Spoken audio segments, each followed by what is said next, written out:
नमस्कार दोस्तों, मेरे YouTube चैनल पर आपका स्वागत है। दोस्तों, आज मैं मंत्र बतावत हूँ होली में। होली के रात एला सिद्ध करना है। सिर्फ 3 माला पढ़ना है मंत्र ला। बाण वाले आए, बाण मतलब चला सकता है, उड़ा सकता है, मार सकता है। ये बाण के सिद्धि है, दुश्मन ला बाण मारना थी।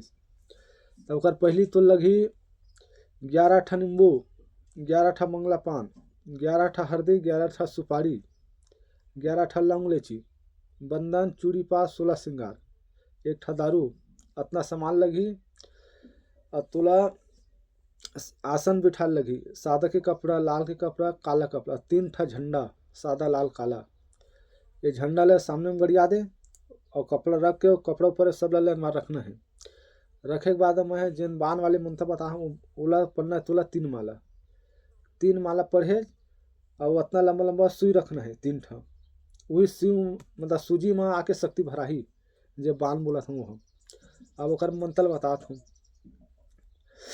छड़ बान, नक्कड़ बान, अग्नि बान, धूर बान, पानी बान, नांग बान, ब्रह्म बान, शक्ति बान, चूड़ी बान, कैसे ना पुलही बान, सुखरी बान। ये बान है। ये बान ला मतलब तुला सिद्ध करना है। सिद्ध होकर कोई भी मतलब बान मानना है तो सुई उठा ले, उठा के पुतला बना चकाचक गोब जे मतलब पीरा उठाना हो जाए गोब और मुर्गा काट दे। दुश्मन खत्म। जय माँ काली।